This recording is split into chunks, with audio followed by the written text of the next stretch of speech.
What's up, guys, and welcome back to the Tim Sports Talk. And today we're doing another film breakdown, this time of the Chilean tight end international player that we brought in, ex-basketball player, never played football before in his life.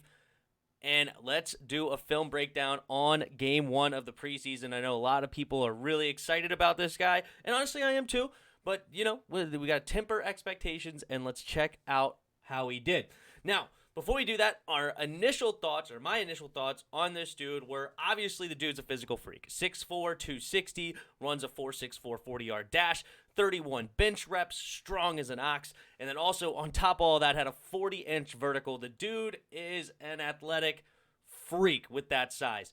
And I was saying that I had no problem with him as a route runner and pass catcher because I know basketball players have to have great hands. You got to be able to catch and shoot immediately. You can't body catch. And also you have to have good footwork in basketball. Even if you're a big man, you got to be able to get down in there, have really good footwork and good body control. So those kind of things I weren't worried about. I was more worried about him in the block game. Not that he wasn't strong enough or big enough, but it's a whole different beast, a whole different way of doing things when you're a blocker rather than a pass catcher or a baller, right? A NBA player or a basketball player in general.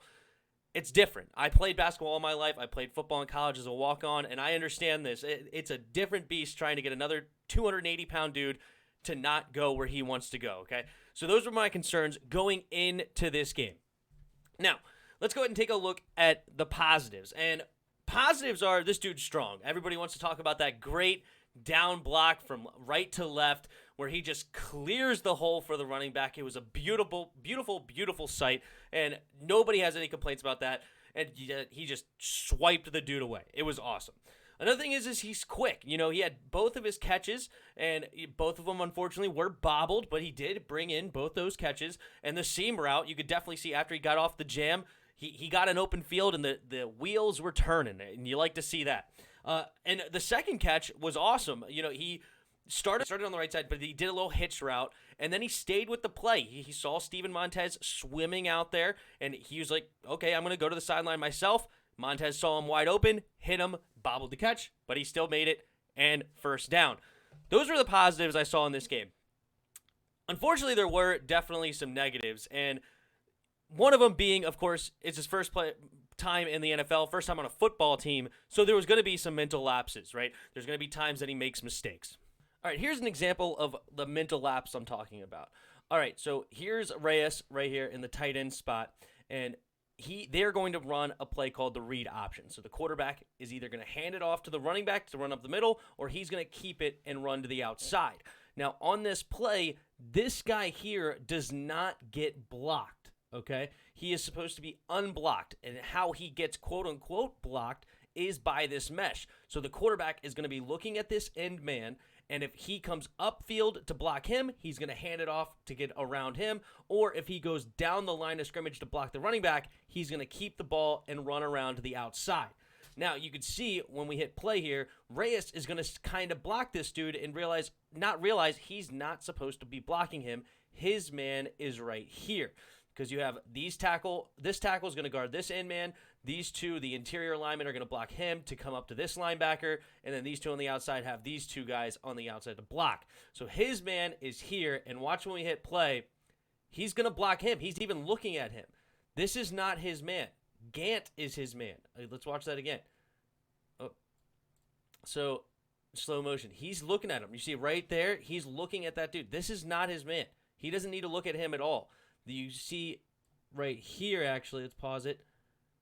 Look at where Steven Montez's eyes are. He's looking at this guy. So his decision is based on what this lineman is doing. Steven Montez should have kept this ball because you could see as he's going down, the lineman is going out or to the inside. He's going down the line.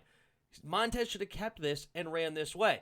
Now, now it's not going to help that SAMMIS Reyes is not blocking his man, so then that would leave that a wide open block here. So this is the kind of mental mistakes I'm talking about when I say he has a mental breakdown or something along those lines. Another thing he did was he had bad hand placement on some of those blocks, right?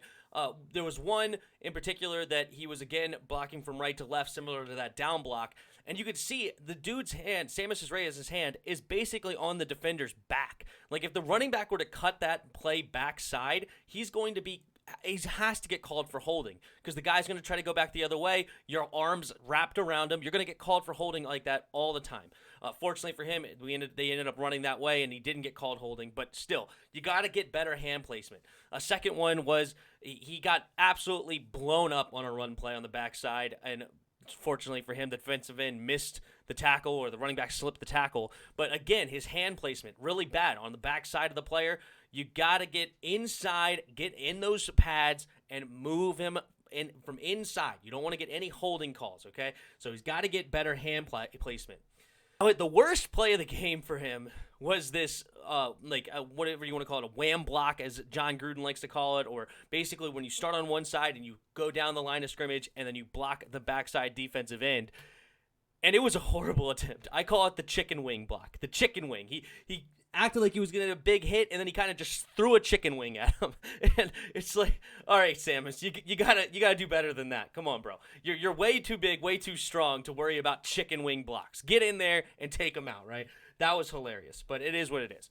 Now, as a route runner, there was a couple of times that I saw that he got jammed up in the line too much, right? Where there's one in particular that we're backed up in our own territory. We do a play action, and he kind of, instead of running right at the defender and then quickly going out, he kind of stops and then hits him, right, as if he was doing a real block.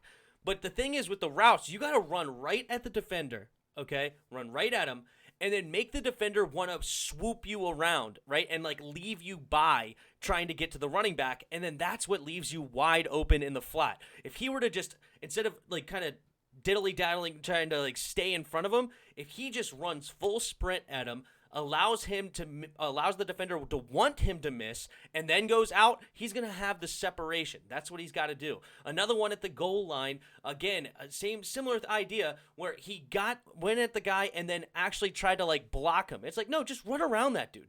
Just ignore him, because he doesn't know what you're going to do. He doesn't know if you're going to run a route or if you're not going to run a route. Don't waste time in actually coming into contact with him and pushing him, honestly, in the direction that you want to go. So that's going to be an easier in coverage, right? Same thing with the last one. So he's got to get a little bit better at route running, which, of course, is going to be come with time. And those are some negatives I saw. Overall, it wasn't his best day. And I'm not going to grade him on a curve. A lot of people want to grade him on a curve. I understand that it's his first day on a game. I understand that. I completely get it.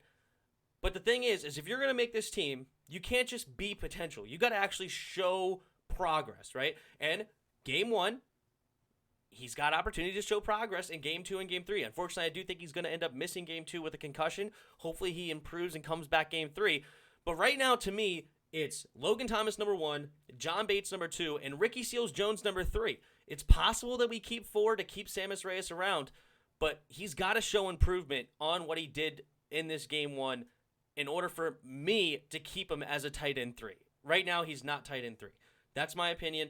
You guys can tell me what you guys think about that in the comments below. Hit that like button. Hit that subscribe button. Also in the description below, there's a Discord link. Hop on our Discord to come talk some football. And last but not least, there are donation links in the description below. If you feel so kind, you could donate to the channel. But yeah, SAMMIS Reyes, he's got some work to do. He knows what he has to work on. The film doesn't lie. You got to get in there, watch your film, study the playbook, and get in there and try to do your best. And I think he can. I'm not down on him, okay? I'm not hating on SAMMIS Reyes. I'm not saying that he's trash. I'm not saying that he can't do it. I'm not saying he's never going to be good. The point is he's got stuff to work on, and we can't grade him on a curve. He's got to actually show progress in him able to do it. That it has to be. Otherwise, we can't keep him. We can't keep a guy with all the potential and then get rid of a guy like RSJ, who's got the experience, understands the position, catches the ball much better as far as just a much smoother catcher, much better hands, or so far anyway, so from what Reyes has showed us. You can't just get rid of a guy like that for a guy with all the potential, because one injury's down and SAMMIS Reyes is on the field. Right? You can't have that. If Logan Thomas goes down game 1, God forbid, all of a sudden Reyes is on the field. You can't have that. But anyway, those are my thoughts, and until next time, see ya!